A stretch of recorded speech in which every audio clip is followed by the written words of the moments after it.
To Libya now, where it's been another day of heavy losses for the rebels fighting Muammar Gaddafi.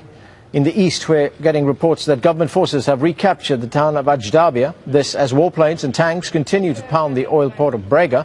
This means Gaddafi is edging ever closer to the last rebel-held oil refinery in Tobruk and their heartland in Benghazi. Opposition fighters have also lost their last stronghold west of Tripoli after tanks and artillery launched a fierce assault on Zuwaira. Tony Bertley is in Benghazi and sent us this update. A spokesman for the National Transitional Council has categorically denied that Gaddafi's forces are in control of AJE. They say there have been heavy shelling of that area, but deny reports put out on Libyan state television that Gaddafi's forces are in control of the town. They do say that heavy shelling from artillery positions and from ships has been going on, as well as aerial bombardments. But they also told us today that for the first time, the rebel forces have used their own air power. 2 MiG fighter jets, which were left behind before the rebellion started, were brought into action, they say quite successfully. They were brought in to attack the artillery positions of Gaddafi forces and destroyed some of the artillery pieces.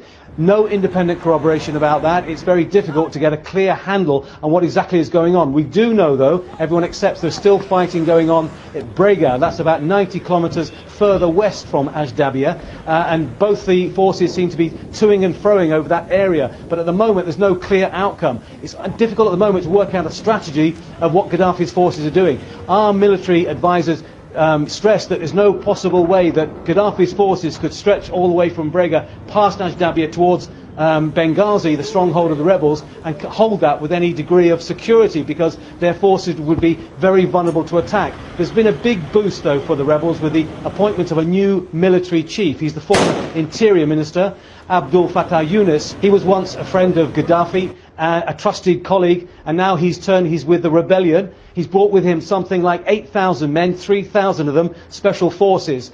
They still want and still need a no-fly zone. That would make sure that their forces, when they come out into the open, when they bring their heavy weapons, their artillery and the tanks, which they say they have, will not be destroyed by Gaddafi's air force. But at the moment, the rebellion, which was making advances a week ago, is now dug in. Where it goes from here, we don't know.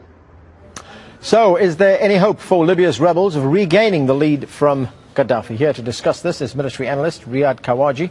He joins me live from Dubai.